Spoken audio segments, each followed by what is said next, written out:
Bonjour à tous et à toutes. Merci d'être avec nous pour ce deuxième rendez-vous virtuel du Gastronomic Lab. Je vous souhaite la bienvenue au nom de toute l'équipe du Gastronomic Lab et de ses chercheurs.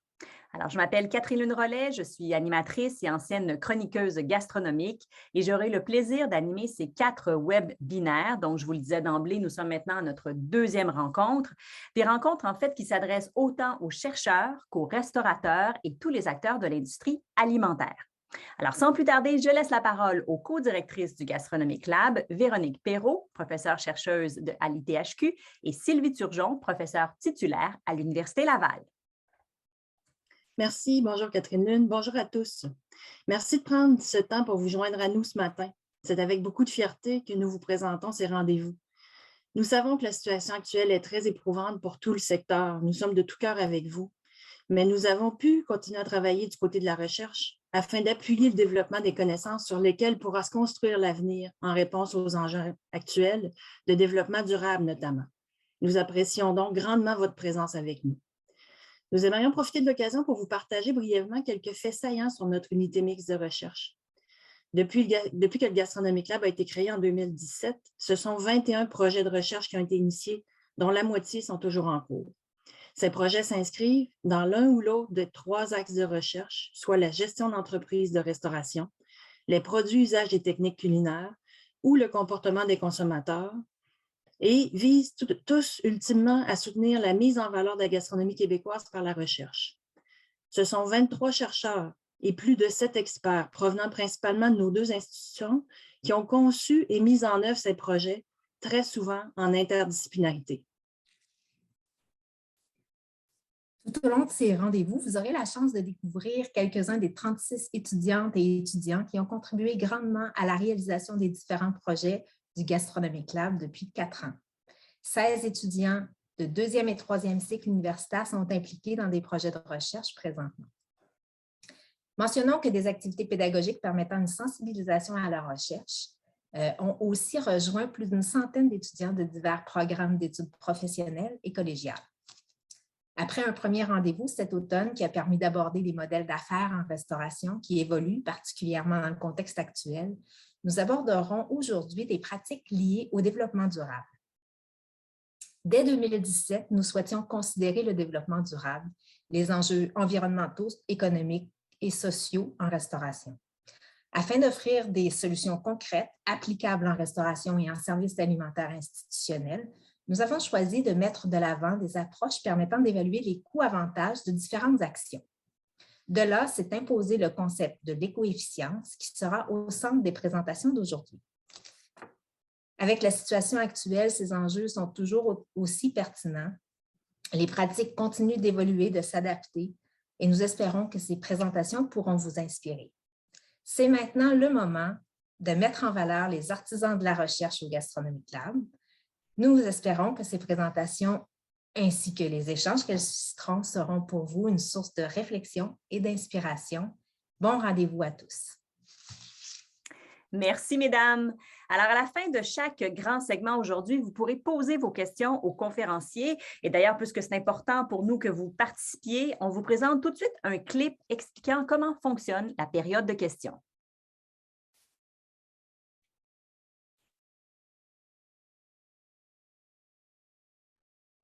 Bonjour à tous et bienvenue. Avant de commencer, voici quelques informations techniques. En tant que participant, vous ne pourrez pas ouvrir votre micro sans permission ou partager votre écran. Si vous avez besoin d'assistance, vous pouvez utiliser le bouton « Lever la main » dans la barre d'outils en bas de l'écran. Le support technique vous contactera. Si vous avez des questions pour les présentateurs, vous pouvez utiliser le bouton Q&R à tout moment pendant les présentations. Le modérateur sélectionnera les questions pour la partie discussion avec le présentateur. Vous avez également la possibilité de voir toutes les questions posées par les participants. Par conséquent, si vous souhaitez faire une demande, assurez-vous qu'elle n'a pas déjà été faite. N'hésitez pas à cliquer sur le pouce bleu à la question que vous aimez afin qu'elle soit en haut de la liste. Si le temps permet, le modérateur donnera la parole à certains participants. Dans ce cas, utilisez le bouton « Lever la main » et le support technique autorisera l'activation de votre micro. La fonction de discussion vous fournira des informations générales concernant la session.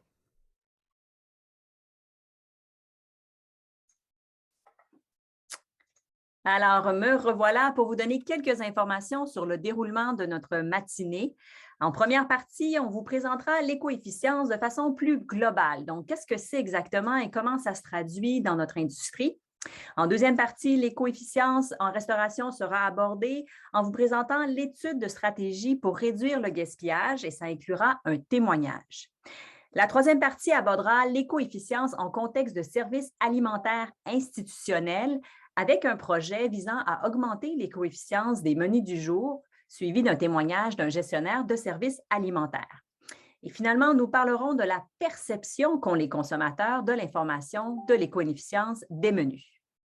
Alors, avant de visionner la première vidéo de Sergei Mihailin, voici quelques mots sur ce conférencier. Le docteur Mihailin est professeur au département des sciences des aliments de l'Université Laval. Il est impliqué dans des domaines du développement durable, de l'écoefficience, de la valorisation des sous-produits, de la gestion des déchets et des traitements électriques à haut voltage appliqués au secteur alimentaire.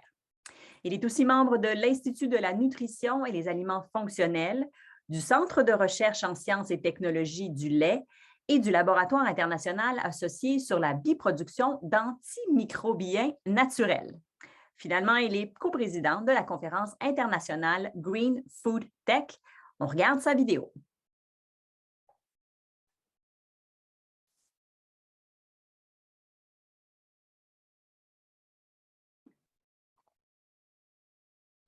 Bonjour à toutes et tous. J'ai le plaisir d'ouvrir aujourd'hui un deuxième rendez-vous du Gastronomic Lab. Je vais vous introduire le concept d'écoefficience. Mais d'abord, permettez-vous à me présenter. Je m'appelle Sergei Mikhailin. Je suis directeur d'EcoFood Lab et professeur au département de sciences des aliments à l'Université Laval. De plus, je suis chercheur au Centre Stella et à l'Institut sur la nutrition et les aliments fonctionnels qui comprend plusieurs universités et centres de recherche au Québec travaillant sur les aspects de l'alimentation durable, qui est au cœur justement des divers projets de recherche au sein de notre institut. Et quand on parle de la durabilité ou de développement durable, il faut comprendre que c'est un développement qui répond à nos besoins sans compromettre la capacité des générations futures à répondre à leurs besoins. Ce concept était largement discuté dans les années 60 du XXe siècle, justement à cause d'une augmentation drastique de la population. Et on voit cette tendance vraiment se poursuit. Présentement, on est 7,8 milliards de personnes et on estime une augmentation drastique de la population d'ici en 2050, 9,7 milliards de gens. Et justement, cette augmentation de la croissance de notre population entraîne aussi une augmentation de diverses activités économiques, incluant les activités de production. Si on regarde plus précisément le secteur agroalimentaire, il est estimé par FAO justement que d'ici 2050, on aura une 50% d'augmentation de la demande alimentaire mondiale, ce qui va bien sûr entraîner une augmentation de la production qui va mettre la pression importante sur notre climat en termes d'utilisation de ressources non renouvelables et diverses émissions. Donc, justement, pour répondre à ces diverses questions qui sont assez complexes, il y a eu plusieurs rencontres des Nations Unies, dont le sommet en 2015, le sommet sur le développement durable, où 17 objectifs de développement durable ont été adoptés et reflétés dans les diverses lois et politiques des membres des Nations Unies, dont le Canada, qui a adopté aussi les différentes politiques au niveau fédéral et au Québec aussi, on a une loi de développement durable. Le plan d'action de développement durable établi par le MAPAC et une politique bioalimentaire du MAPAC. pour répondre aux diverses questions justement de développement durable. Quand on parle de ce concept, il faut comprendre que le développement durable se repose sur 3 piliers, notamment le pilier économique, social et environnemental. Et aujourd'hui, on va se focaliser sur un concept de développement durable qui tient en compte les aspects environnementaux et la valeur des divers produits et services qui s'appelle éco-efficience. Ce concept était introduit par 2 chercheurs de Suisse, Schaltegger et Ström, qui ont publié une publication qui s'appelle Les rationalités environnementales. Un petit peu plus tard, lors de la conférence des Nations Unies sur l'environnement et le développement, ce concept était popularisé par le Conseil mondial des affaires pour le développement durable. Et en 2012, on a un standard ISO 14045 qui justement détermine le cadre méthodologique d'analyse de l'éco-efficience, qui à son tour inclut plusieurs étapes itératives. Donc, premièrement, il faut définir des objectifs et du domaine d'application de ce concept. Par la suite, effectuer une évaluation des impacts potentiels à l'environnement et de la valeur associée aux biens ou services, quantifier de l'éco-efficience et effectuer une interprétation. Si on regarde l'évaluation de l'impact environnemental, ce qui est recommandé par ISO 14045, c'est de procéder par une analyse de cycle de vie et à son tour aussi une approche standardisée. Et cette approche aussi comprend d'estimer les impacts environnementaux générés tout au long du cycle de vie d'un produit ou d'un service, incluant fabrication, distribution, utilisation et fin de vie. Et suite à cette analyse, on peut estimer les divers impacts environnementaux, comme consommation d'eau, d'énergie, de produits chimiques, et un petit peu plus complexes, comme les émissions de gaz à effet de serre, santé humaine et la qualité d'écosystème. Mais vraiment, une catégorie la plus communiquée et connue, c'est l'empreinte carbone, mesurée en équivalent de CO2.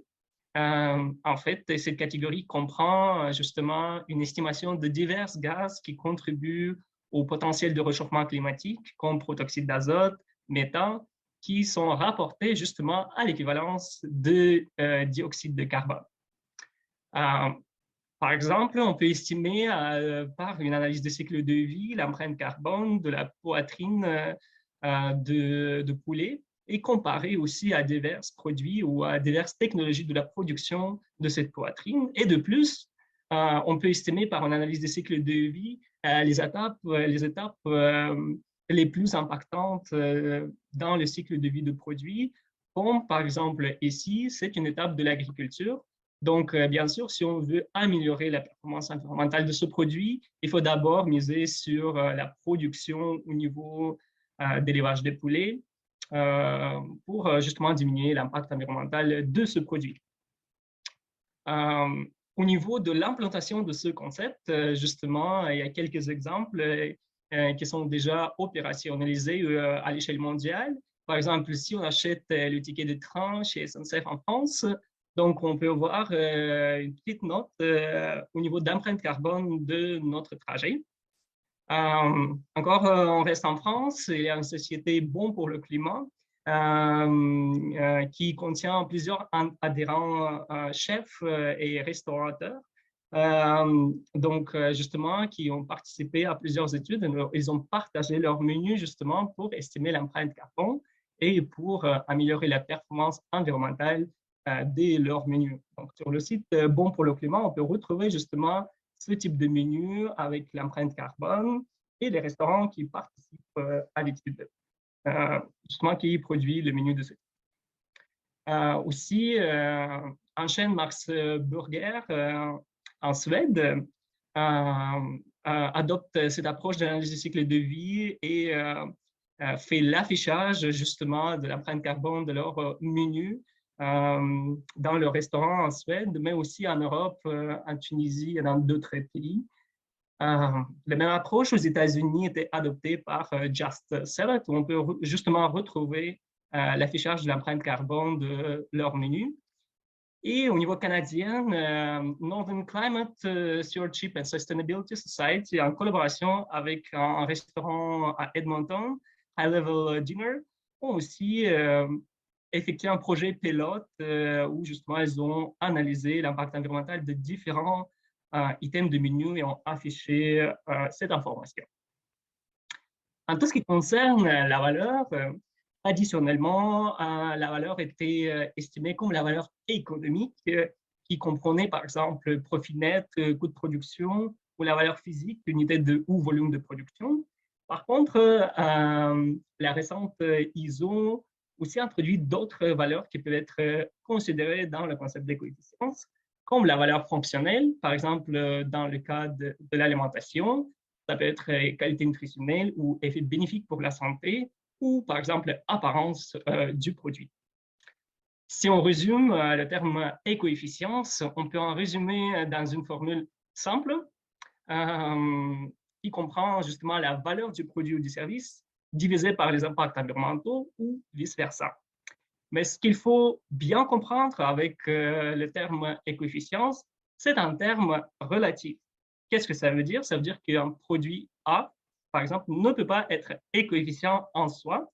Il peut être plus ou moins éco-efficient en comparaison avec une référence ou par exemple avec un autre produit comme un produit B. Dans cet exemple, là, on voit que le produit B a une valeur plus élevée et les impacts environnementaux plus faibles, c'est-à-dire qu'il se trouve dans une zone gagnante-gagnante et c'est un produit plus éco-efficient par rapport au produit A qui se trouve dans une zone perdante-perdante. On peut aussi retrouver des compromis quand à la fois on augmente la valeur ou on diminue les impacts environnementaux, mais la valeur aussi est diminuée. Et comme ça, c'est ça, on peut estimer une éco-efficience des divers produits ou services. Il faut spécifier quand même qu'une zone gagnante-gagnante peut bouger. Par exemple, si on reste en alimentation et on est intéressé au niveau de la qualité nutritionnelle de nos aliments, ce qui est intéressant en termes d'éco-efficience, c'est d'augmenter la qualité nutritionnelle et de diminuer les impacts environnementaux de nos mets. Donc, une zone gagnante-gagnante se trouve à gauche en haut. Par contre, si on regarde du point de vue de restaurateur qui aimerait bien réduire les coûts de production tout en réduisant les impacts environnementaux, donc dans ce cas, une zone gagnante-gagnante va bouger vers le bas à gauche. Donc, dépendamment justement de l'indicateur de valeur ou des impacts environnementaux, ces zones vraiment peuvent bouger.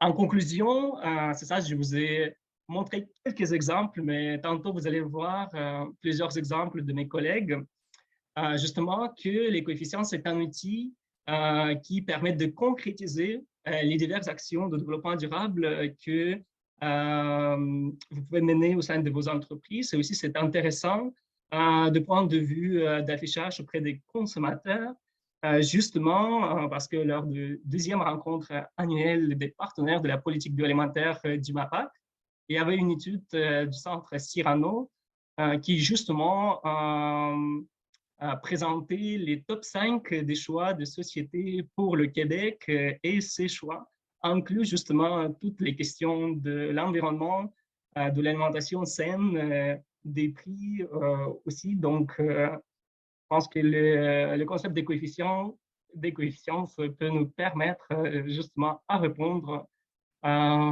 aux préoccupations de la société québécoise. Sur ça, je vous remercie chaleureusement pour votre attention et je suis prêt à répondre à vos questions. Merci beaucoup. C'était vraiment très intéressant. Merci d'avoir bien dressé la table, Dr. Mikaëline. Alors, écoutez, on a déjà une première question qui nous est arrivée. Je vous invite encore une fois à poser vos questions directement dans l'onglet chat ou QR. Alors, ça vient de Robert Laporte. Merci beaucoup d'avoir cassé la glace, Monsieur Laporte. Et donc, la question va comme ci. Comment l'éco-efficience s'inscrit-elle dans le concept d'économie circulaire? Bonne question. Merci beaucoup pour les questions et bonjour encore à toutes et à tous. Donc, le concept d'économie circulaire, c'est-à-dire que justement, là, on utilise tous nos produits tout au long de la chaîne de production de nos aliments. Donc, plus spécifiquement, si on parle de la restauration, ici, c'est plus, je pense, que la réduction de déchets, donc, ou la réutilisation de déchets, notamment, on va aborder cet aspect tout à l'heure dans une conférence d'une de mes étudiantes, justement. Donc, je pense que là, en restauration, c'est plus la réutilisation ou la réduction à la source des déchets alimentaires. Donc, ou par exemple, si on regarde l'emballage, donc c'est la réduction des emballages ou l'utilisation des emballages réutilisables. Hmm. Parfait. En attendant qu'il y ait peut-être d'autres gens qui nous posent des questions, j'en avais aussi quelques-unes pour vous. Est-ce qu'il existe des exemples d'implantation du concept des coefficients dans les restaurants du Canada et dans le reste du monde? Vous avez donné quelques exemples au niveau des menus qui calculaient, là, mais vraiment au niveau d'un concept plus global. Tout à fait. En fait, la plupart des initiatives considèrent plus l'empreinte carbone du menu, mais il existe quelques initiatives justement à l'échelle mondiale. Il y a un World Resource Institute qui a lancé une initiative pour Food Meals. Donc, cette initiative vise justement à élaborer les menus qui peuvent avoir un logo pour Food Meal quand leurs menus justement correspondent à certains critères au niveau environnemental et de qualité nutritionnelle, c'est-à-dire que le menu contient en quantité limitée justement certains nutriments comme le sodium, les acides gras et du sucre, et contient en bonne quantité les nutriments encouragés, par exemple les protéines et les fibres. Donc, si justement le repas correspond à ces critères nutritionnels et environnementaux, on peut avoir un tampon, justement, c'est Cool Food Meal. Aussi, il y a des initiatives à l'échelle européenne. Le projet en cours, Suitable Life, et il y a des volets spécifiques. Il y a un volet My Plate for the Planet. Justement, aussi, on peut considérer certains menus qui ont l'impact environnemental faible et la qualité nutritionnelle bonne quand même. Mais là-bas, ils ont considéré que le nombre de calories, donc moins élaboré. Et à l'échelle canadienne, on n'a que l'exemple justement de High Level Dinner Restaurant, où ils annoncent l'empreinte carbone et aussi le nombre de calories dans leur menu, mais ils ne s'appellent pas ça éco-efficience, mais quand même deux volets sont présents. Donc, il n'y a pas encore en tant que tel de vraiment certification canadienne là, qui pourrait être appliquée directement pour nous, là. C'est assez innovant, mais on travaille justement sur ce concept avec des restaurateurs pour l'implanter dans nos restaurants québécois et canadiens.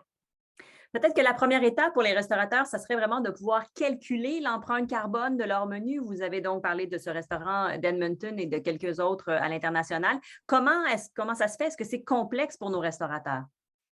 Effectivement, l'analyse du cycle de vie, c'est assez complexe.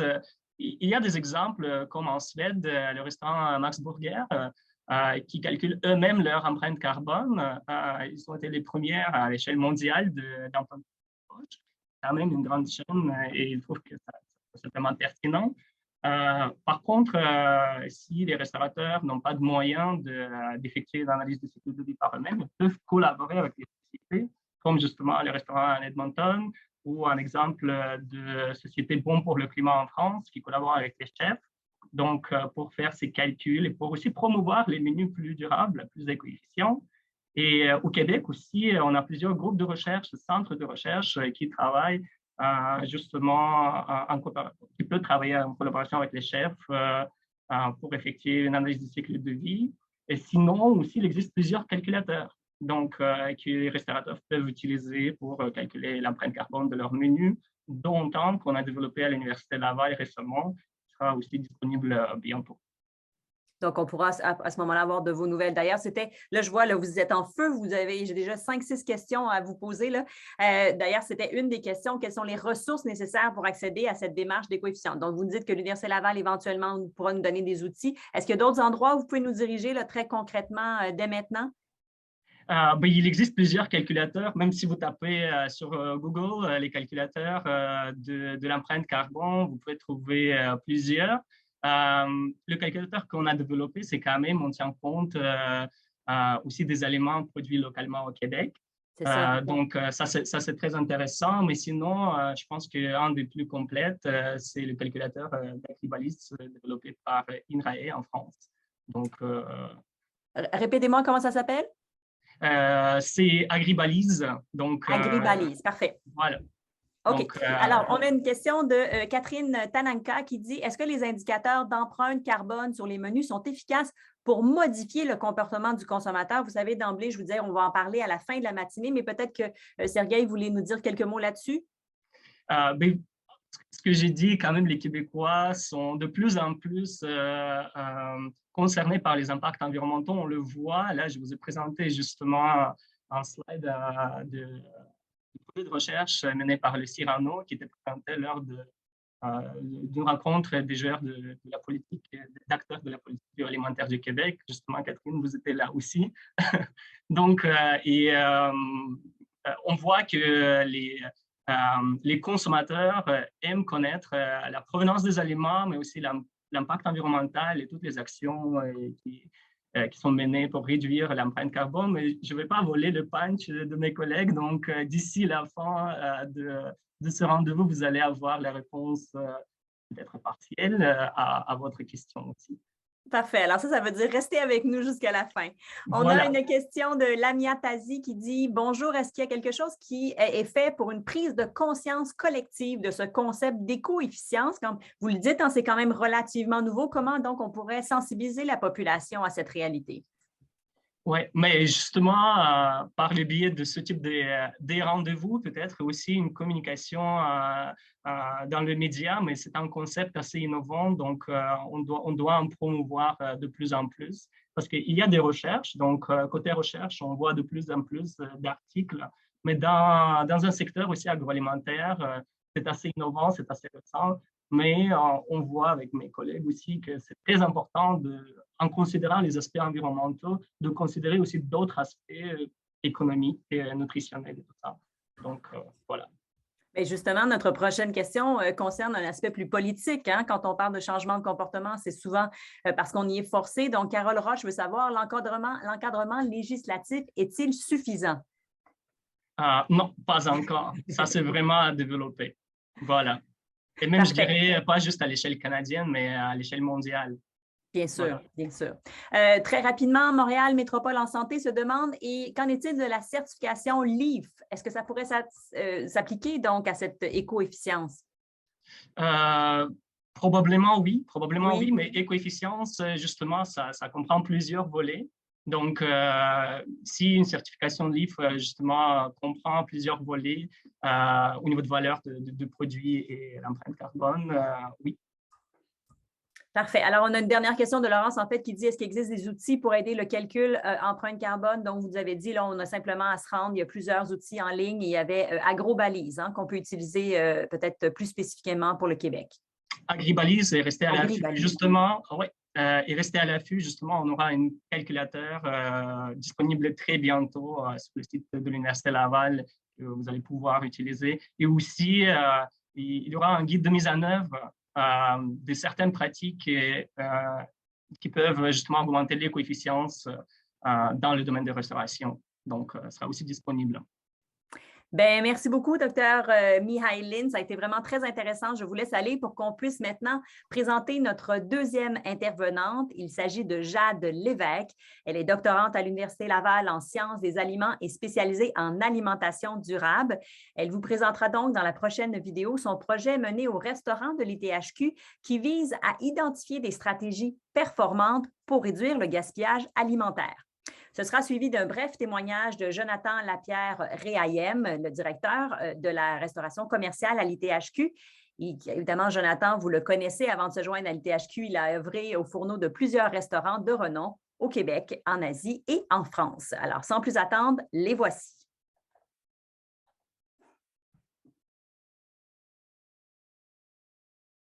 Bonjour, aujourd'hui, je vais vous présenter l'éco-efficience comme une avenue d'évaluation de la performance des stratégies de réduction du gaspillage alimentaire en restauration, le tout basé sur les résultats de mon projet de recherche. Saviez-vous que le tiers de la production mondiale de nourriture se retrouve à la poubelle? En effet, chaque année, c'est 1,3 milliard de tonnes d'aliments qui sont jetés à l'échelle mondiale. Tout ce gaspillage alimentaire mène à de nombreux enjeux sociaux, environnementaux et économiques. Ainsi, il s'avère une nécessité de réduire le gaspillage alimentaire généré tout au long de la chaîne alimentaire, dont dans le secteur de la restauration.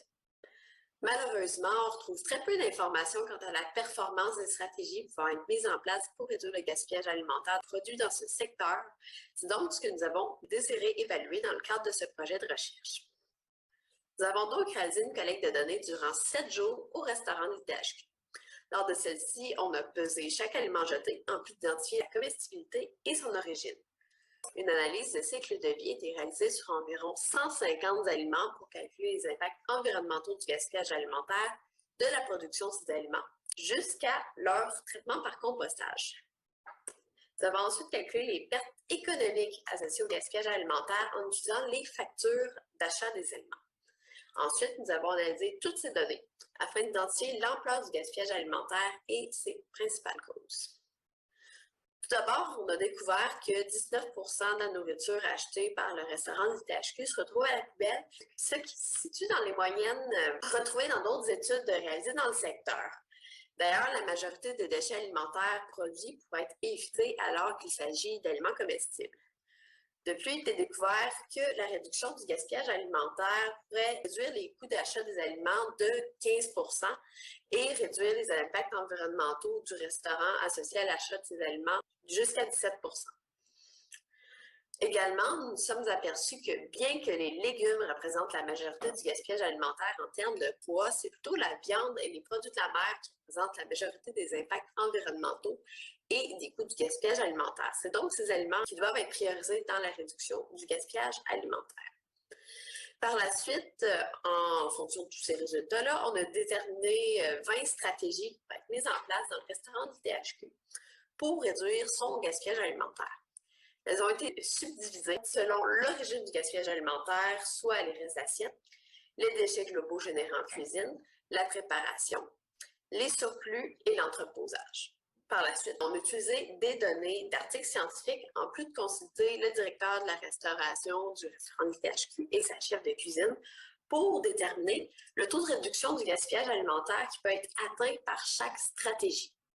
En plus de tout ça, on a évalué chacune des stratégies d'un point de vue de l'éco-efficience afin de déterminer si la mise en place de celle-ci va mener à des bénéfices environnementaux et économiques pour le restaurant. De plus, tout a été mesuré sur sur 3 périodes de temps, soit une semaine, 1 mois et 6 mois. Donc, dans le cadre de cette étude, l'éco-efficience d'une stratégie est évaluée selon les bénéfices économiques et environnementaux associés à la réduction du gaspillage alimentaire qu'elle apporte. Donc, dans le cas des bénéfices environnementaux, ils ont été présentés en kilogrammes de CO2 équivalent, ce qui est une unité de mesure en fait pour déterminer les gaz à effet de serre. Toutefois, d'autres impacts environnementaux ont aussi été évalués. On considère donc qu'une stratégie impact de façon gagnant-gagnant sur l'éco-efficience lorsqu'elle apporte beaucoup de bénéfices économiques et environnementaux, ce qui est représenté par la section en haut à droite du graphique. Au contraire, une stratégie qui va avoir un effet perdant-perdant sur l'éco-efficience peut se retrouver plutôt en bas à gauche du graphique alors qu'elle a un grand coût monétaire et un grand impact sur l'environnement. Les deux autres sections vont plutôt être des sections de compromis entre les bénéfices économiques et environnementaux. Donc, voici un exemple de graphique qui a été obtenu dans le cadre de l'étude et qui permet d'identifier les stratégies qui ont le plus et le moins d'impact sur l'éco-efficience. Donc, comme vous pouvez l'observer, les stratégies évaluées dans le cadre de cette étude se retrouvent en majorité dans le cadre gagnant-gagnant et à l'occasion dans le cadran compromis en bas à droite. Donc, tout au long de la présentation, ce qu'on va faire, c'est de zoomer le graphique sur ces deux cadrans comme suit. Donc, pour la suite de la présentation, je vais vous présenter les constats importants qui sont ressortis de la modélisation des stratégies sur l'éco-efficience. Donc, ça va vous permettre d'identifier plus facilement les stratégies de réduction du gaspillage alimentaire ayant un gros impact sur l'éco-efficience. Donc, tout d'abord, ce qu'on a constaté, c'est que le taux de réduction du gaspillage alimentaire d'une stratégie peut avoir un grand impact sur les coefficients. Donc, prenons l'exemple de 2 stratégies qui vont affecter les déchets d'entreposage, c'est-à-dire les aliments qui sont jetés puisqu'ils sont moisis, périmés ou abîmés. Donc, une première stratégie, c'est d'avoir un lieu où sont déposés les aliments défraîchis ou périmés pour être facilement identifiables et utilisés pour produire les repas du jour. La seconde stratégie, c'est plutôt de réduire le nombre d'items au menu pour avoir moins de matières premières entreposées, ce qui va faciliter la gestion des entrepôts réfrigérés. Donc, bien que ces 2 stratégies affectent le même type de gaspillage, la réduction du menu va pouvoir avoir un potentiel de réduire jusqu'à 60% du gaspillage alimentaire qui est produit au niveau de l'entreposage par rapport à notre lieu de dépôt des aliments qui va avoir un taux de réduction plus faible, soit de 40%. Donc, cette dernière stratégie va être moins impactante sur les coefficients, alors qu'elle apporte moins de bénéfices économiques et aussi moins de réduction des impacts environnementaux. Par contre, un meilleur taux de réduction du gaspillage alimentaire, ça ne va pas indiquer dans tous les cas que la stratégie va avoir un plus grand impact sur les coefficients. Il est aussi nécessaire de tenir en compte de la spécificité du gaspillage alimentaire affecté par une stratégie. Par exemple, il était estimé qu'offrir du pain et du beurre sur demande aux clients, plutôt qu'automatiquement pour réduire le gaspillage de pain et de beurre de 70%. À cette stratégie, on peut comparer celle de choisir les plats au menu en fonction du gaspillage qui est anticipé. Par exemple, si on prévoit déjà qu'on veut avoir un plat de tartare de bœuf au menu, on sait déjà qu'il va y avoir des morceaux de bœuf brunis qui vont être retirés de la pièce de bœuf et jetés. Donc, il serait possible de planifier à l'avance un moyen de transformer ces morceaux de bœuf et de les incorporer dans un autre plat au menu. Par contre, dû à la complexité de cette stratégie, est évalué que son taux de réduction du gaspillage alimentaire est un peu plus faible que dans le cas du pain et du beurre, donc de 35%. Malgré tout, on voit que choisir le menu selon le gaspillage anticipé peut affecter une plus grande quantité de gaspillage, étant donné que c'est une stratégie qui est peu spécifique. Donc, ça va affecter autant les légumes que la viande, ce qui va faire en sorte qu'elle va avoir un plus grand impact sur les coefficients que le pain et le beurre sur demande, alors que dans ce cas-là, cette stratégie va affecter que le pain et le beurre qui est gaspillé. Finalement, il est aussi important de tenir en compte de la durée de mise en œuvre d'une stratégie sur son efficacité.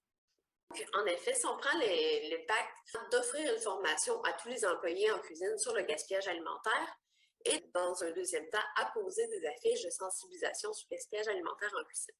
Donc, initialement, offrir une formation, ça va demander des investissements monétaires importants pour engager un formateur, payer le temps de formation aux employés, ce qui va apporter une perte d'argent après une semaine plutôt que des profits. Au contraire, apposer des affiches, ça va être très peu coûteux, ce qui va apporter des bénéfices économiques dès la première semaine que la stratégie va être mise en place. Donc, initialement, on aurait tendance à dire que mettre en place des affiches plutôt que la formation, ça va être beaucoup plus éco-efficient. Toutefois, après 6 mois, ce qu'on peut voir, c'est que les résultats sont bien différents. Donc, l'efficacité des affiches de sensibilisation va avoir diminué.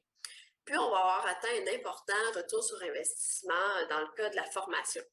Donc, à long terme, on voit qu'il est plus éco-efficient d'offrir une formation à tous les employés sur le gaspillage alimentaire que d'apposer des affiches de sensibilisation en cuisine. Donc, au final, cette étude nous a permis d'identifier les stratégies les plus et les moins intéressantes à mettre en place d'un point de vue de l'éco-efficience. Toutefois, les stratégies les moins éco-efficientes ne doivent pas être complètement éliminées puisqu'elles peuvent être complémentaires aux stratégies qui ont le plus d'impact sur l'éco-efficience. Par exemple, choisir le menu en fonction du gaspillage alimentaire anticipé va toucher seulement les déchets de préparation.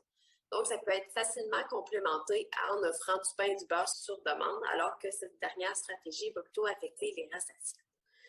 Malgré tous les bénéfices de cette recherche, par contre, il n'a pas été possible d'évaluer l'effet cumulatif des stratégies puisque leur impact ne s'additionne pas. Donc, il va falloir les appliquer ensemble sur le terrain pour voir leur performance.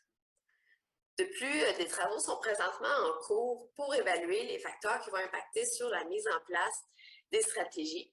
Parce qu'une stratégie ne sera simplement pas efficace s'il n'est pas possible pour un restaurateur de l'implanter au sein des opérations de son restaurant. Finalement, j'aimerais remercier les organismes et les partenaires qui supportent ce projet, ainsi que la direction et le personnel du restaurant de l'ITHQ pour leur participation à l'étude. Bonjour, je suis Jonathan Lapierre Réaïem, directeur de la restauration commerciale ici à l'ITHQ.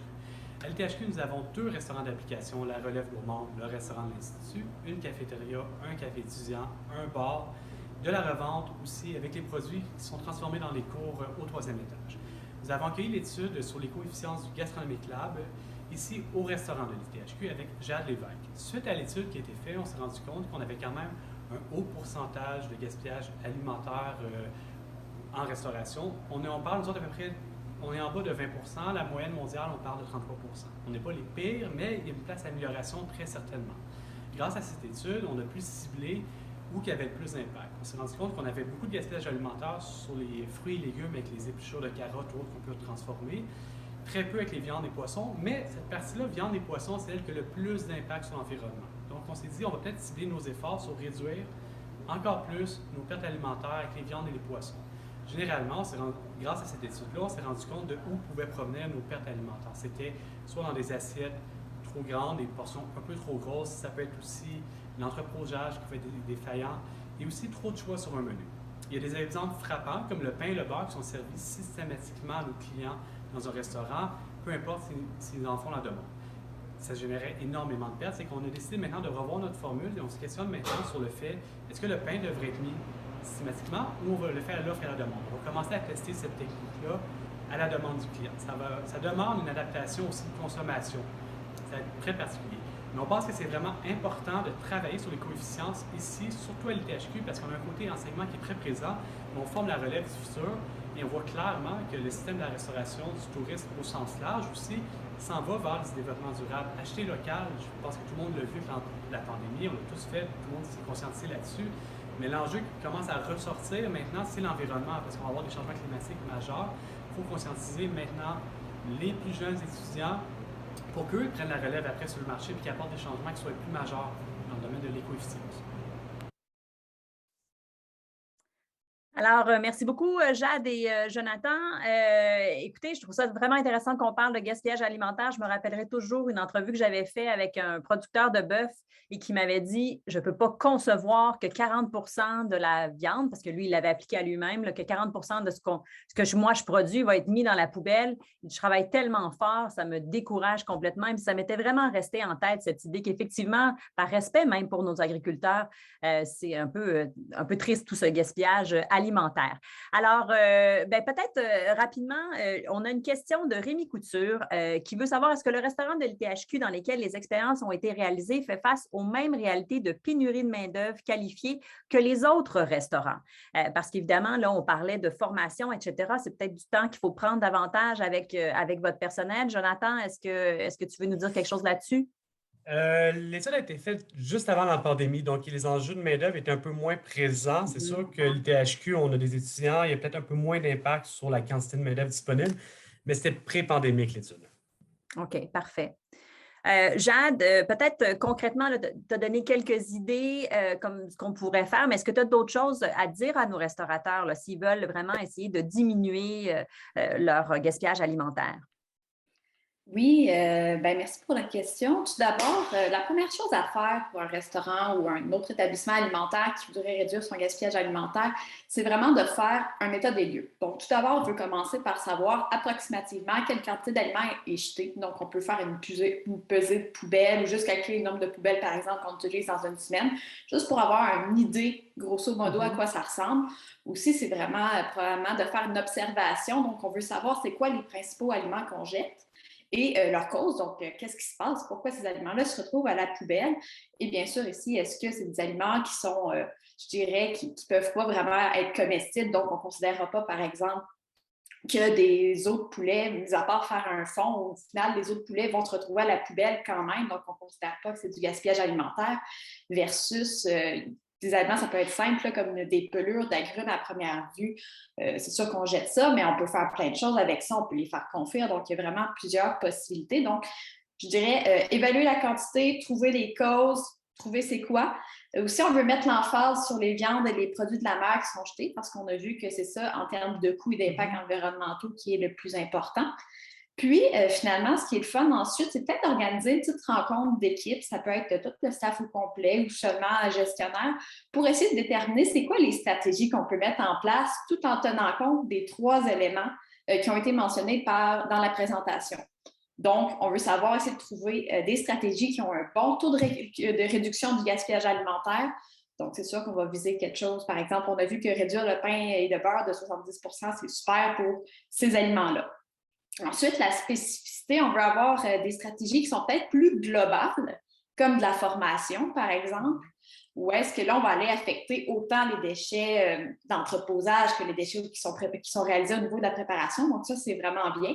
Puis aussi, il faut penser toujours dans un laps de temps. Donc, une stratégie peut être très, très peu avantageuse à court terme, mais au final, à force, au travers le temps, on va avoir un retour sur investissement qui peut être assez intéressant. Donc, il faut tenir compte de ces paramètres-là. Au final, ce qu'on veut faire, c'est ensuite refaire ce qu'on avait fait au départ, donc notre état des lieux, pour voir est-ce que ça a fonctionné, est-ce qu'on a vraiment réussi à réduire notre gaspillage alimentaire. Je dirais que c'est ça les clés du succès. Parfait. On a une question de José Lavoie qui veut savoir quelle formation est offerte et qui est disponible pour le milieu. Donc, est-ce que déjà ça existe? Est-ce que c'est quelque chose sur lequel vous allez vous pencher, Jade? Oui, bien, en ce moment, ce qui est un peu dommage, c'est qu'il n'y a pas vraiment de formation sur le gaspillage alimentaire. J'ai rencontré beaucoup de restaurateurs qui me disaient qu'ils aimeraient que ça soit intégré aux formations de la MAPAC sur la salubrité des aliments. Donc, ça, c'est quelque chose qui est à voir, mais je pense effectivement qu'il faut faire des démarches de plus en plus à ce niveau-là pour habituer autant les gestionnaires que les employés, lorsqu'ils rentrent dans le milieu, justement à comprendre que le gaspillage alimentaire, c'est un enjeu. Puis l'ITHQ, entre autres, est là pour ce genre d'enjeu-là. Jonathan, comment ça s'est passé quand tu en as parlé avec tes employés? Est-ce que tu as senti une ouverture de leur part? C'était quoi leur réaction? Je pense que c'est une réaction qui était très positive là, parce que tu vois que vraiment, on s'en va vers ça, tout le monde est sensibilisé, là, puis surtout la jeunesse, on travaille beaucoup avec des jeunesse qui est présente. Là. Mais ils ne savent pas par où commencer. Nous autres, on a fait des rencontres d'équipe pour comment, qu'on brainstorming d'équipe pour y aller, c'est quoi les pistes de solutions. L'information est dure à trouver. Les enjeux qu'on s'est rendu compte, c'est qu'on n'a pas nécessairement la bonne information, on ne sait pas où on va, où on peut aller. Je donnais l'exemple, je pense que c'est Jade qui m'avait appris ça, que l'agneau polluait plus que le bœuf. C'est ce genre d'information, nous autres, on mettait de l'agneau sur le menu, puis on avait arrêté pas mal le bœuf parce qu'on disait que ça polluait, mais donc on a beaucoup d'informations qui ne sont pas les bonnes.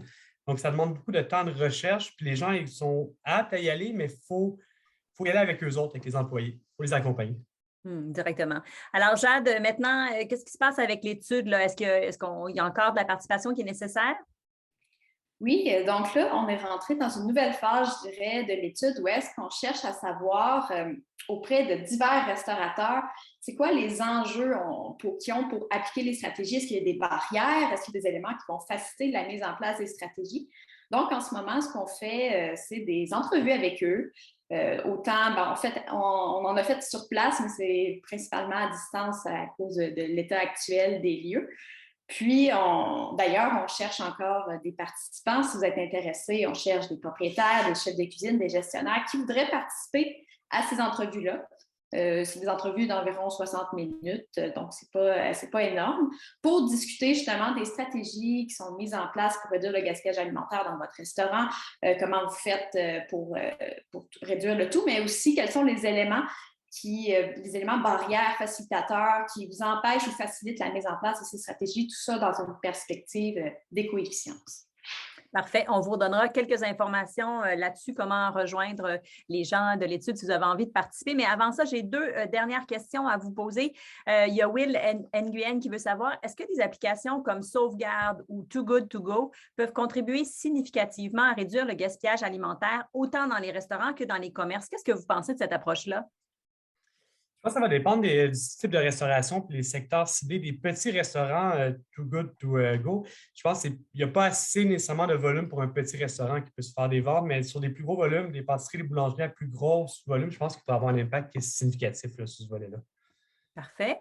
On a une question de Arnaud Zenbinden qui veut savoir les moyens utilisés pour recycler les aliments a-t-elle été évalué à tous les niveaux, au niveau du temps, d'énergie et de main-d'œuvre? Parce qu'effectivement, quand on met des nouveaux processus en place, il faut aussi mettre des gens qui s'en occupent. Est-ce que ça a été calculé? C'est sûr que je pense que c'est pris en considération. C'est quand il faut revoir le modèle un peu différemment. Si on met une valeur ajoutée à une plat d'orange, tu peux peut-être la vendre un peu plus cher, puis peut-être mettre moins de truffes sur ton menu, moins d'aliments qui sont nobles. C'est vraiment un style de consommation, puis il faut que le consommateur évolue. Je pense qu'on est vraiment à un point de changement.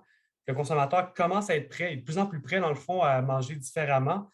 Puis nous, il faut se forcer aussi à coster ça différemment. Donc, pas nécessairement d'avoir du filet de bœuf Rossini tout le temps sur le menu. Je pense qu'on pourrait vendre un produit qui est réfléchi, travaillé, qui est au même prix. Mais il faut que le consommateur suive. On est vraiment dans un point tournant où je pense qu'on s'en va vers ça. Et on vient aussi à la question de Rémi, la première question, c'est-à-dire effectivement, si on a moins de main-d'œuvre, est-ce qu'on a moins de gens qui vont aider comment je pourrais dire ça, mieux travailler avec les aliments qu'on gaspillerait. Donc, c'est un peu, c'est une espèce de cercle vicieux là, qui tourne aussi, qui est là. On a une dernière question de Laurence qui dit, croyez-vous que les barrières pour la réduction du gaspillage alimentaire sont les mêmes dans un contexte de repas préparés à haut volume? On parle de plus de 80 000 repas par semaine. Ça revient un peu à cette idée parce que là, vous avez vraiment fait toute cette étude seulement sur le restaurant de l'ITHQ. Jade, est-ce que ça pourrait être, ces résultats-là peuvent être transférés à d'autres établissements? Oui, bien, concernant les barrières plus spécifiquement, ce que, en fait, justement, l'étude est en cours, donc les résultats commencent à rentrer, puis ce qu'on voit, c'est que les barrières vont être différentes d'un restaurant à l'autre. Donc, il faut vraiment considérer aussi le milieu dans lequel prospère le restaurant pour évaluer justement, parce que je peux comprendre qu'il va y avoir des barrières communes, comme on considère justement la pénurie de main-d'œuvre, ça c'est une barrière commune à tous les restaurateurs. Par contre, en fonction du restaurant, il va y avoir différentes barrières. Donc, l'idée, c'est peut-être de différencier le type de restauration. Par exemple, des petits restaurateurs vont avoir plus les mêmes enjeux que des chaînes ou même un restaurant qui est plus familial versus de la restauration gastronomique. Donc, il va être différent. Puis c'est ça qu'on est en train de faire, je dirais, à l'instant. Puis l'idée, c'est que nous aussi, on veut faire l'idée, ce serait de faire aussi des guides de mise en œuvre qui sont accessibles pour les restaurateurs pour les aider un peu au travers de tout ça. Bien sûr, c'est ça, visiblement, là, il y a une demande pour ça. On va vous mettre là-dessus, Jade. Merci. Alors, tel que Jade vous l'a dit, il y a des collectes de données au sein du Gastronomic Lab et ça se peut qu'il y ait des participants qui soient recherchés. Donc, c'est le cas pour ces 2 projets au sein de l'unité qui sont à la recherche de restaurateurs indépendants. Alors, pour le projet d'éco-efficience en restauration, on cherche davantage des chefs cuisiniers et pour le projet de la gestion des revenus en restauration, ce sont des gestionnaires de restaurants qui sont recherchés. Alors, comme Jade vous le disait, il s'agira principalement de prendre part à une entrevue. Alors, si vous êtes intéressé, voici les informations, vous les voyez à l'écran actuellement. On vous invite à contacter directement les responsables de la collecte de données et sinon, vous pouvez toujours écrire au Gastronomic Lab dont le courriel est également affiché à l'écran. Alors, je vous présente maintenant nos 4 intervenants pour cette 3e et dernière partie de notre événement qui porte sur l'éco-efficience en contexte de services alimentaires institutionnels. Alors, d'abord, il y aura Stéphanie Vézina, qui est diplômée en biologie et en développement durable et qui complète une maîtrise en sciences des aliments à l'Université Laval. Elle présentera son projet de recherche sur l'éco-efficience des repas du jour du service alimentaire de l'université. Accumulant des expériences de gestion de projets en alimentation responsable, elle est présentement coordonnatrice des espaces locatifs et de l'alimentation responsable et elle accompagne les services alimentaires dans leur adoption de pratiques durables. On a eu beaucoup de questions à ce sujet, elle pourra sûrement nous aider. Ensuite, il y a Jean-William Charret, qui suivra. Il est directeur général pour Sodexo à l'Université Laval. Après 10 ans en restauration traditionnelle, il a rejoint l'équipe de Sodexo pour découvrir le monde des services alimentaires. Bonjour, on vous voit à l'écran. Il dirige une équipe dévouée pour répondre aux besoins d'une clientèle de plus en plus consciencieuse de l'environnement et de son alimentation. Finalement, nous avons aussi avec nous Gabrielle Plamondon, qui est nutritionniste et spécialisée en santé, en alimentation éco-responsable ainsi qu'en développement d'outils de communication. Elle vous présentera ses travaux de maîtrise qui abordent comment l'information sur l'éco-efficience des menus impacte le choix du consommateur. Et finalement, il y aura avec nous Véronique Provencher, qui est professeure à l'École de nutrition de l'Université Laval et elle est la directrice de recherche de Gabrielle. Elle pourra aussi répondre aux questions. Alors, je vous laisse regarder toutes ces vidéos. On se retrouve avec la période des questions par la suite. Bonjour, mon nom est Stéphanie Vézina. Je suis étudiante à la maîtrise en sciences des aliments. Donc, aujourd'hui, je présente mon projet de maîtrise qui visait l'augmentation de l'éco-efficience des repas du jour dans un service alimentaire universitaire. Mon projet de maîtrise était sous la supervision de Sergei Mikhaïline et de Véronique Perrault. Donc, je vais débuter par un cours contexte. Donc, on a vu un petit peu plus tôt là, qu'est-ce qu'était l'éco-efficience. Donc, l'éco-efficience se calcule par la valeur d'un produit ou de service divisé par les impacts environnementaux. Dans le cas de mon étude, donc, la valeur du produit est en fait un score de qualité nutritionnelle, tandis que les impacts environnementaux, on a utilisé là, seulement les émissions de gaz à effet de serre qui se traduisent là, par un score de GS, donc gaz à effet de serre. Je vous place ici un petit schéma pour vous présenter là, la situation qu'on cherche, l'option D, en fait, l'option qu'on cherche à atteindre, là, donc avec un meilleur score de qualité nutritionnelle et de plus faibles impacts environnementaux, donc d'émissions de gaz à effet de serre. Donc, comment ça se calcule? En fait, le score de qualité nutritionnelle, donc c'est à l'aide d'un outil de profilage nutritionnel qui nous permet là, de calculer en fait les 9 nutriments qui sont à encourager, dont on déduit là, la somme des pourcentages de valeur quotidienne maximale recommandée à limiter. Au niveau du score GS, c'est par une analyse de cycle de vie qu'on peut calculer en fait les émissions de gaz à effet de serre d'un aliment, donc de notre repas du jour. C'est une étude là, qui a eu lieu à l'Université Laval dans un des services alimentaires. Donc, c'est dans un carrefour alimentaire, là, Sodexo, situé au Deconinck, qu'on a réalisé cette étude-là. Donc, on a fait l'évaluation de 12 repas du jour pendant une semaine. Ce qui nous a permis là, d'obtenir un portrait initial. Puis, vous verrez plus loin là, les recommandations qu'on a émises là, pour augmenter l'éco-efficience de ces repas-là. Donc, au niveau des recettes initiales, vous avez dans un premier cas là, les impacts environnementaux, donc les scores de qualité nutritionnelle. Donc, vous voyez là, au niveau des impacts environnementaux, plus la valeur elle est petite, plus le score il est bon. Tandis que pour la qualité nutritionnelle, c'est le contraire. Donc, plus le score il est élevé, plus on considère que la qualité nutritionnelle elle est bonne. Qu'est-ce qui peut expliquer là, la différence entre un score élevé et un score plus faible? C'est vraiment la composition de l'assiette, donc les ingrédients qu'on a choisis, comme par exemple un repas qui a de la viande rouge aura des impacts environnementaux plus élevés.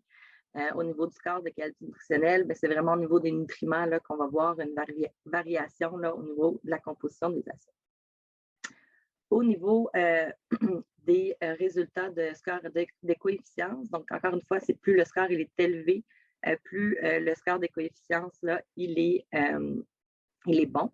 Donc, vraiment, la première caractérisation, quantification nous a permis d'articuler des recommandations spécifiques pour augmenter l'éco-efficience de chacun des repas.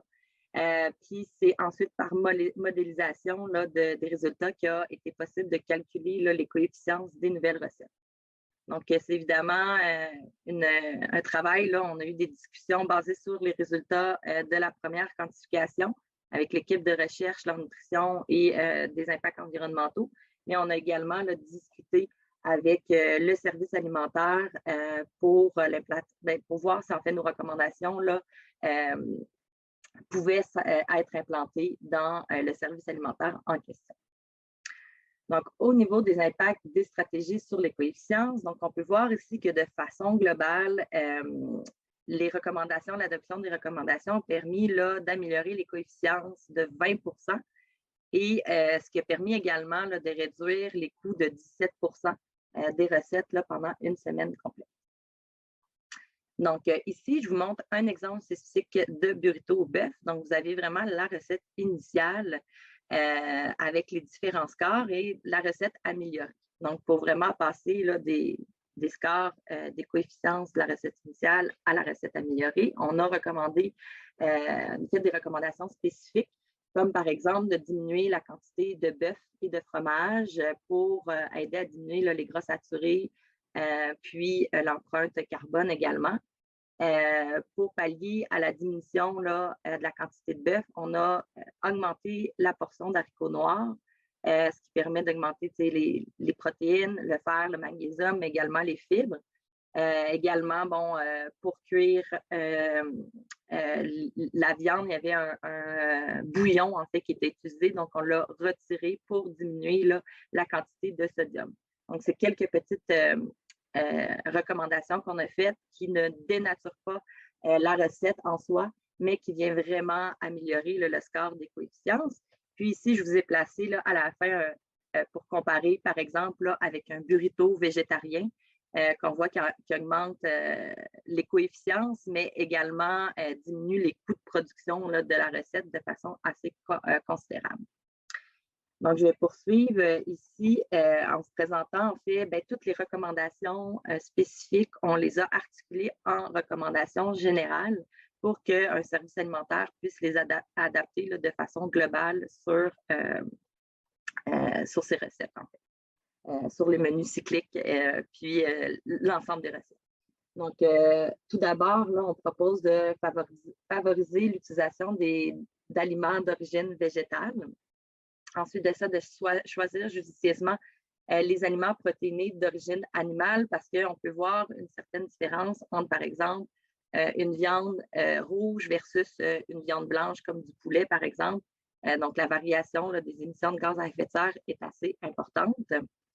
De favoriser des produits laitiers faibles en matière grasse. Ensuite de ça, d'assurer une proportion de 50% de légumes par repas. Par la suite, de limiter l'utilisation d'aliments et de boissons hautement transformés, ce qui contribue là, à un apport excessif en sodium, sucre et gras saturés. Et finalement, de limiter le gaspillage alimentaire. Là, ça a des impacts sur l'environnement, mais également là, sur les coûts de production d'un point de vente de services alimentaires. Donc, en conclusion, je vous invite là, à rester attentifs. Il y aura bientôt la diffusion d'un guide de mise en œuvre de ce projet que je viens de vous présenter, là, donc vraiment pour augmenter les coefficients des repas offerts là, dans les services alimentaires. Donc, je vous remercie de votre attention. Je reste disponible pour la période de questions. J'aimerais remercier là, toute l'équipe de coordination du projet, l'équipe de Sodexo et notre partenaire, là, le ministère de l'Environnement, pour la contribution là, à ce projet. Donc, merci et bonne journée. Bonjour, mon nom est Joanne Charret, je suis directeur général pour Sodexo Université Laval. On se trouve aujourd'hui dans les cuisines du Deconinck où a eu lieu l'étude en question. Je veux commencer en disant merci à toute l'équipe de l'Université Laval qui nous a aidés dans ce projet-là. C'est un long projet qu'on mène à terme, donc merci à vous. En accueillant le projet, notre but, en fait, c'était d'utiliser l'expertise en fait, des chercheurs pour optimiser nos processus, autant au niveau qualitatif qu'au niveau opérationnel. Puis ce qu'on a remarqué en accueillant le projet ici à l'Université dans les cuisines, c'est que chaque étape du processus de production compte en ce qui a trait à l'impact sur les coefficients des produits. Donc, on passe du choix des aliments jusqu'au gaspillage alimentaire qui est fait dans l'assiette des clients. Clairement, toutes les étapes vont être importantes là, pour calculer les coefficients des produits. Suite au projet, il y a plusieurs recommandations qui ont été faites. Donc, on a mis en place plusieurs choses là, pour essayer de justement améliorer notre score. Donc, je vais vous faire un petit peu le tour de qu'est-ce qu'on a mis en place là, pour mettre en œuvre là, les recommandations du projet. La première chose qu'on a faite, en fait, c'est une formation au niveau de notre équipe de cuisine. Donc, notre chef exécutif a participé à une formation sur l'utilisation des protéines végétales. Donc, une des recommandations qui était faite par l'équipe, c'était d'utiliser plus de protéines végétales. Donc, on est allé chercher de l'expertise là-bas pour transformer les légumineuses, pour transformer le tempeh, le sétan, des sources de protéines qui sont peut-être moins utilisées. Donc ça a été très intéressant pour lui. On en a ressorti une certaine expertise qu'on utilise en fait dans nos menus du jour, là, avec plusieurs menus qui sont maintenant végétaliens, végétariens et à base de plantes.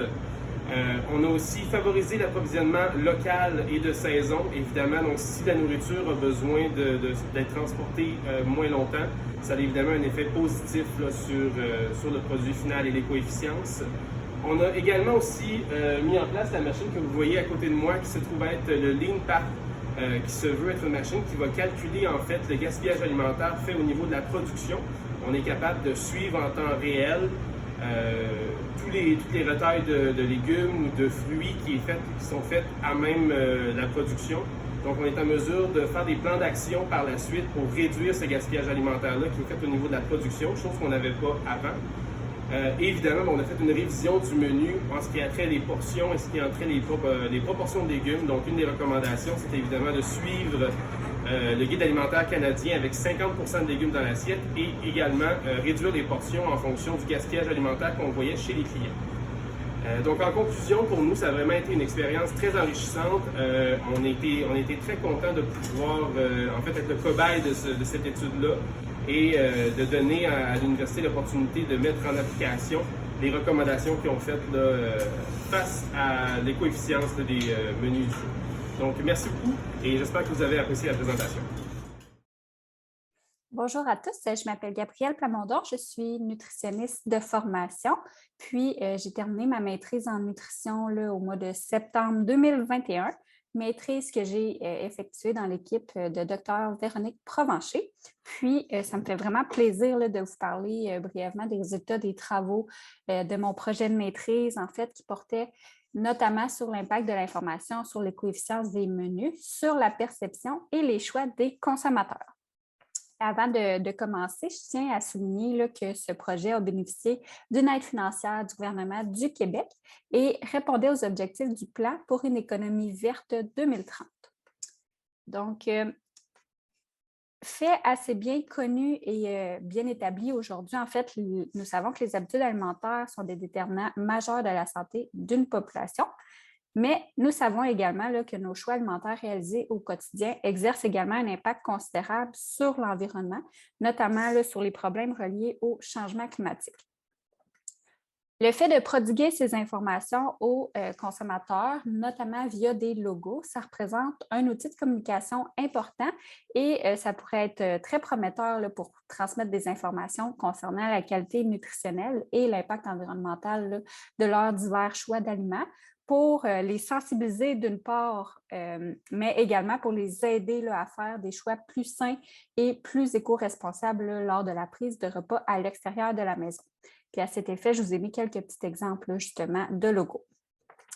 C'est à cette question, en fait, que nous tentions de répondre là, avec ce projet de recherche. Donc, l'objectif principal de notre projet est d'évaluer l'influence des informations concernant la qualité nutritionnelle, l'impact environnemental et l'éco-efficience des repas sur les perceptions, le choix et la consommation alimentaire des consommateurs par le biais d'un score gaz à effet de serre, un score de qualité nutritionnelle et un score d'éco-efficience qui représente donc là, la combinaison des scores GES et nutritionnels. Donc, il semble en effet de plus en plus pertinent, voire nécessaire même de sensibiliser les gens là, à considérer ces deux enjeux prioritaires que sont la saine alimentation puis l'alimentation éco-responsable. Ces deux enjeux, en fait, qui ne s'excluent pas nécessairement l'un et l'autre. Donc, c'est vraiment deux aspects qui représentent aujourd'hui de véritables enjeux de santé publique durable.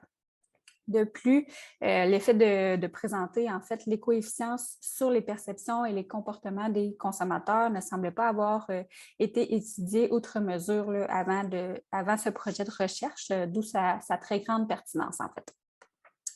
Donc, pour répondre à notre objectif de recherche, nous avons recruté 160 participants, donc 80 hommes et 80 femmes qui étaient soit des étudiants et ou membres du personnel de l'Université Laval, que nous avons assignés aléatoirement là, à l'une des 4 conditions expérimentales. Donc, ceux qui étaient exposés là, à un menu affichant les scores gaz à effet de serre, ceux qui avaient les scores de qualité nutritionnelle, les scores d'éco-efficience ou ceux qui avaient un menu sans information additionnelle qui représentait en fait là, notre groupe contrôle, donc les consommateurs avec lesquels nous pouvions comparer les autres groupes. Les participants ils devaient choisir entre 2 repas du jour tels qu'offerts à la cafétéria de l'université. Les repas étaient présentés par le biais d'un menu qui indiquait les scores respectifs par condition via ce petit logo là, aux couleurs des feux de circulation. Il y avait également des informations qui expliquaient les différents scores, puis des valeurs de référence étaient également là, présentées sur le menu pour aider à favoriser la compréhension là, des participants. Ils devaient donc choisir un repas parmi ces 2 choix, puis consommer le repas choisi. Ils devaient ensuite remplir quelques questionnaires, là, ce qui nous permettait en fait de mieux les connaître en tant que citoyens et en tant que consommateurs. Les 2 choix de repas avaient été préalablement déterminés par nous là, sur la base des résultats d'une analyse cycle de vie et du profilage nutritionnel de repas qui sont réellement offerts à la cafétéria de l'Université Laval. Puis, le score des coefficients avait été calculé en divisant le score de qualité nutritionnelle par le score gaz à effet de serre pour un repas standard.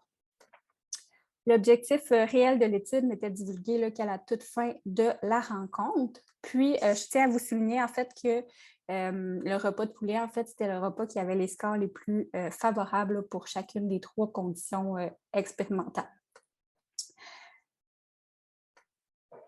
Donc, je vous présente ici là, les résultats principaux que nous avons obtenus. Donc, le tableau 1, en fait, ça démontre la propension à choisir le repas de poulet. Puis, on peut voir là, que la propension est plus élevée chez les participants des 3 conditions là, qui avaient des scores sur le menu en comparaison avec le groupe contrôle là, qui était le groupe de référence. Ce qui veut dire en fait que les participants ont choisi davantage le repas avec le score le plus favorable. Nous n'avons cependant pas observé de différence là, dans la réponse aux 3 différents scores quand on les comparait entre eux. La figure ici, en fait, illustre justement ce fait. Donc, on peut voir les proportions de repas choisis en fonction des 4 conditions expérimentales. Puis, on peut voir là, visuellement, en fait, que le poulet était choisi de façon plus fréquente là, dans les 3 conditions qui avaient des scores sur le menu. Pour ce qui est de la consommation alimentaire, nous n'avons observé en fait aucun impact significatif là, de l'information sur la quantité d'aliments consommés, à l'exception de la consommation en calories des participants du groupe qui étaient exposés au score d'éco-efficience, en fait, qui ont consommé significativement moins de calories que le groupe contrôle. Donc, ces résultats suggèrent en fait là, que la communication d'informations concernant la qualité nutritionnelle, l'impact environnemental et l'éco-efficience, ça semble aider les consommateurs à faire de meilleurs choix alimentaires tant pour leur santé que pour celle de la planète. Il va sans dire cependant là, que ça serait vraiment très intéressant de tester l'impact là, de telles informations, là, notamment le score d'éco-efficience dans des réelles situations d'achat, comme dans les cafétérias, puis observer également l'impact sur une plus longue période de temps plutôt que sur un seul comportement isolé là, comme nous l'avons fait. En effet, les constats qui ressortent de cette étude, ça suggère vraiment que la présence intégrée d'informations qui portent sur la qualité nutritionnelle puis l'impact environnemental, ça devrait être davantage exploré. Donc, le concept d'éco-efficience, c'est réellement novateur. La réponse préliminaire des consommateurs a été assez favorable, puis la population en milieu institutionnel semble généralement très enthousiaste là, envers ce type d'initiative là, qui est assez précurseur. Puis, c'est ce que nous avons pu remarquer là, lors de nos rencontres en fait, avec les participants du projet qui, en fait, sont les vrais consommateurs là, de ces cafétérias-là. Donc, je tiens à dire un énorme merci à toute l'équipe de recherche, également à tous les collaborateurs qui ont contribué là, à ce beau projet, aux organismes subventionnaires et bien sûr, là, merci beaucoup à Gastronomie Québec Lab pour cette très belle opportunité de présentation aujourd'hui. Puis merci à tous là, pour votre écoute aujourd'hui. Alors, merci beaucoup. Donc là, je sais qu'on vous a bombardé d'informations, mais c'est le temps maintenant de pouvoir poser vos questions donc à nos intervenants des 3 dernières vidéos. Je vous signale au passage que Gabrielle ne peut malheureusement pas être avec nous aujourd'hui, donc c'est Mme Provencher qui pourra répondre à ces questions. Donc, vous êtes tous là. Alors, j'ai des petites questions en attendant qu'il y ait des questions peut-être du public qui viennent.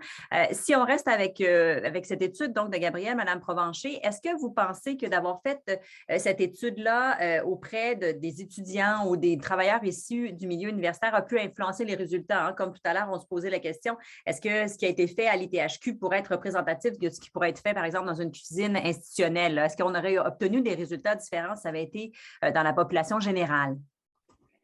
C'est sûr que les motivations des gens vont être différentes dépendamment du milieu où ils viennent. Nous, l'idée, c'était vraiment d'être plus représentatif de la situation à l'université parce qu'on faisait le projet dans le contexte d'une cafétéria universitaire. Donc, on avait autant des employés que des étudiants. Donc, c'était important là, de le soulever. Là. Il y avait quand même un échantillon qui était diversifié. Ce n'était pas seulement des étudiants. Mais on pourrait se dire que dans d'autres milieux, d'autres contextes, il peut y avoir des différences. Tout dépend de l'importance qu'on va accorder aussi à ce type d'informations-là, que ce soit en lien avec la nutrition, en lien avec l'environnement. Hein, selon les milieux, selon le niveau d'éducation, tout ça, il peut y avoir là, des différences. Donc, on ne peut pas faire un copier-coller à un autre milieu, mais ça nous donne quand même des bons indices, là, comme quoi c'est de l'information qui est très pertinente pour les gens. Parfait. Alors, Stéphanie, maintenant, je me retourne vers vous parce que ça a été vraiment la question qui nous a été le plus posée aujourd'hui. Par où commencer? Quelles sont, selon vous, les premières étapes là, pour implanter un projet comme celui-là? Bien, je vais aller dans le même sens que ma collègue là, Jade. La première étape, c'est vraiment de faire état de la situation. Là, donc, réaliser une première quantification là, en fonction de ses objectifs. Puis, en fonction des résultats, bien, de voir un peu les points où il y a une amélioration, donc tout dépendant du service alimentaire ou du restaurant. On a déjà peut-être débuté des étapes d'implantation de pratiques durables comme contre le gaspillage alimentaire ou l'augmentation des repas là, avec utilisation de protéines végétales. Donc, c'est vraiment de voir en fonction de son milieu où on se situe. Puis, on essaie toujours de prioriser là où il y a le plus de gains qu'on peut aller chercher. Là. Et quelle a été la réponse vraiment de votre clientèle à votre projet? C'est certain qu'à l'Université Laval, tous les projets là, qui touchent le développement durable sont très appréciés. Ce projet-là, donc, ça s'est fait durant la pandémie. Donc, on n'est pas rendu à l'étape de la communication dans le point de service alimentaire.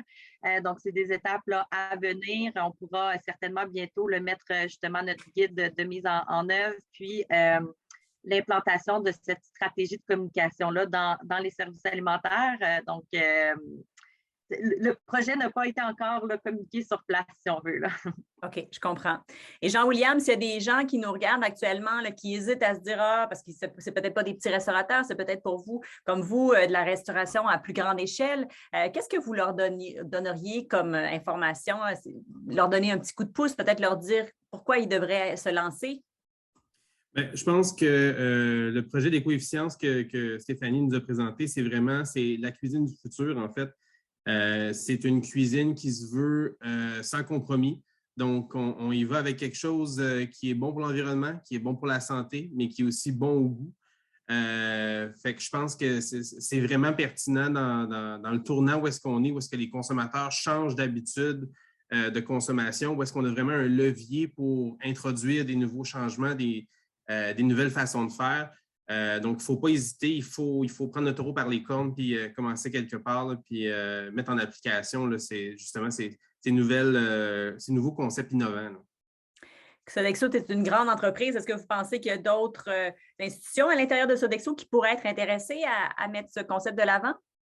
Bien, c'est certain que nous, on a, comme je l'ai mentionné dans la vidéo, on a introduit LeanPath qui se veut en fait être un système de calcul en fait de tout ce qui est perte alimentaire. Ce système-là, présentement, est utilisé dans les universités et dans les écoles, mais va aussi être déployé dans les hôpitaux et dans le domaine pharmaceutique et corporatif. Là. Donc, il y a vraiment des applications qui peuvent se faire un peu partout. C'est de voir après ça quels sont les points les plus importants à prioriser en tant qu'entreprise. Est-ce que c'est vraiment au niveau du gaspillage alimentaire ou est-ce que c'est ailleurs? Mais au final, oui, il y a des applications qui peuvent être faites là, dans presque tous les domaines.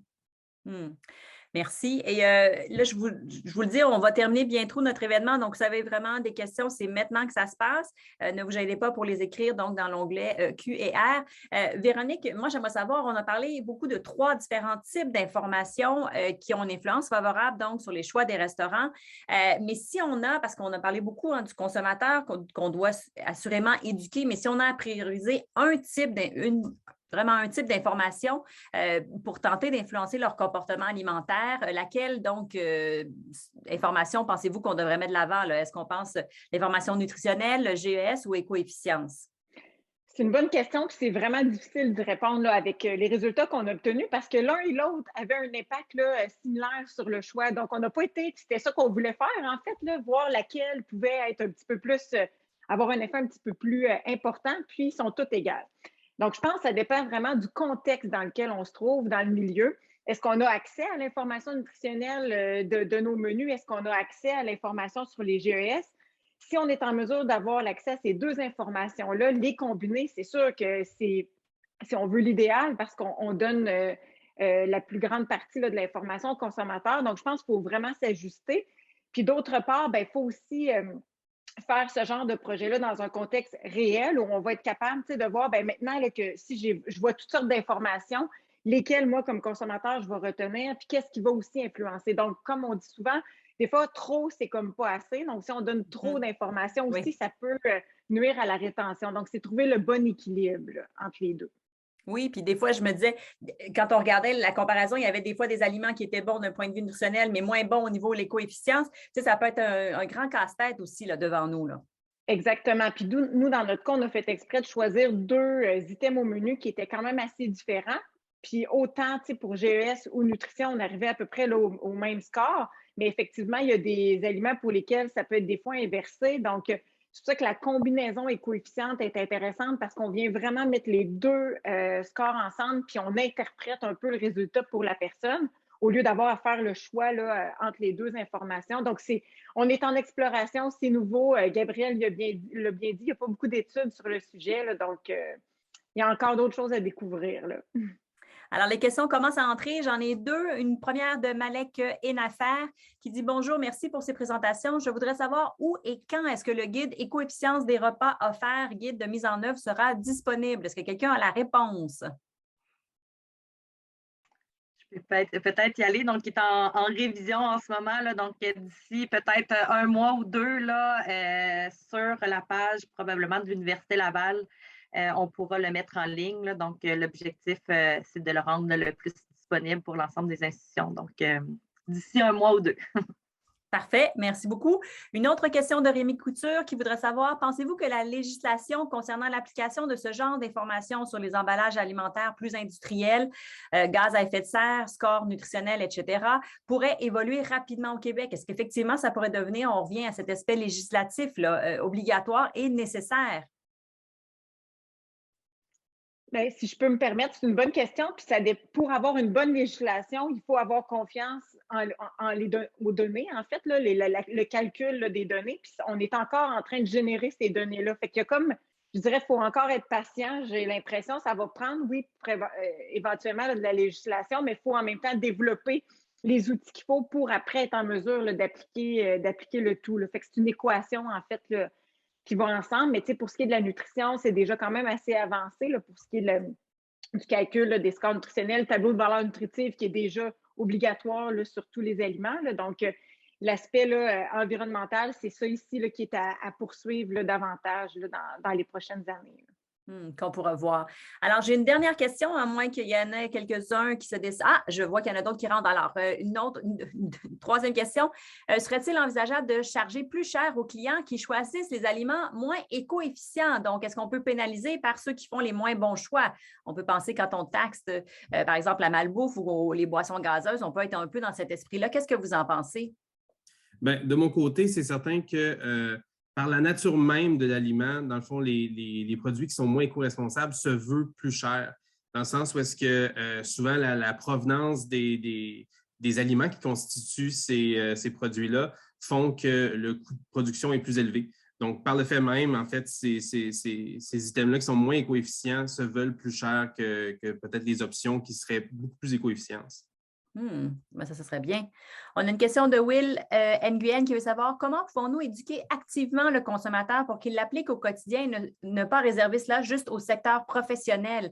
Est-ce qu'il y a des initiatives qui poussent à mettre ces notions au programme de l'éducation, par exemple, dans les écoles? Bien, je pense que oui, il y a de plus en plus d'initiatives là, chez les jeunes. On essaie justement d'impliquer davantage les écoles. Il y a des changements qui se font aussi au menu là, dans les écoles. Puis je dirais même qu'on le voit à l'université avec les étudiants, les plus jeunes là, qui arrivent sur les bancs d'école. En tout cas, nous, en nutrition, il y en a plusieurs qui vont favoriser les protéines d'origine végétale. Donc, on voit quand même des changements là, importants dans les habitudes là, alimentaires des plus jeunes. Mais il y a quand même encore là, de l'éducation à faire, mais je pense qu'elle peut se faire à deux niveaux. Il y a, oui, le consommateur, puis donner de l'information pour qu'il fasse des choix. Ça, c'est l'approche plus individuelle, mais il faut aussi considérer l'approche qu'on dit environnementale, donc plus ce qui se passe autour, comment on influence l'offre alimentaire. Puis c'est là où il y a un rôle à jouer des restaurateurs, des services alimentaires, d'améliorer l'offre de façon générale. Donc, sans nécessairement obliger la personne à faire un choix, parce que dans le fond, de toute façon, l'offre qu'on lui donne est meilleure que ce qu'elle était au départ. Donc, on peut vraiment agir aux deux niveaux, puis c'est ça qui est intéressant. Oui, puis on peut même penser au niveau de la société aussi. Je voyais que dans nos participants, il y a certains journalistes qui sont avec nous aujourd'hui. Donc, évidemment, plus la population générale sera sensibilisée, plus ce sera facile après ça pour les restaurateurs de sensibiliser aussi éventuellement les clients. Bon, une dernière question, là, je ne peux pas m'empêcher. Arnaud Zembiden qui dit, avez-vous constaté une augmentation de la marge de profit avec des éléments et coefficients? Peut-être Jean-William, vous venez d'en parler rapidement. Qu'est-ce que vous avez à dire là-dessus? Oui, bien, c'est clair qu'au niveau des aliments qui sont plus éco-efficients, étant donné qu'il y a une réduction considérable du coût de matières premières, en fait, relié à la production, on voit une meilleure marge de profit là, qui est générée par ces aliments-là. Fantastique. Alors, merci beaucoup à vous trois. Ça a été vraiment très intéressant. Merci pour ce bel échange et j'espère, vous, chers participants, que vous avez appris beaucoup de choses et que ça vous donnera envie peut-être de changer un peu vos pratiques. Vous avez été plus de 120 à être avec nous aujourd'hui, donc visiblement, c'est un sujet qui vous intéressait. Donc, notre événement tire à sa fin. Je profite donc de ce moment pour vous remercier les partenaires fondateurs du Gastronomic Lab, soit l'Université Laval, l'ITHQ et la Société des casinos du Québec qui ont permis à cette unité mixte de recherche de voir le jour, de favoriser l'innovation et de faire rayonner la gastronomie québécoise. Et là, je vous invite donc pour les 2 prochaines semaines, même jour, même heure, les lundis, donc à 10h pour nos 2 dernières rencontres. Donc, le 31 janvier, on parlera d'approvisionnement local, les défis actuels, récolte de demain. Et le 7 février, on parlera des produits d'ici sous la loupe, révéler leur plein potentiel. Alors, je vous dis merci. Je remercie aussi toute l'équipe du Gastronomic Lab, les co-directrices. On va vous faire un dernier petit coucou, mesdames. Merci d'avoir été là pour ouvrir donc ce webinaire très intéressant et je vous dis, je l'espère, à la semaine prochaine.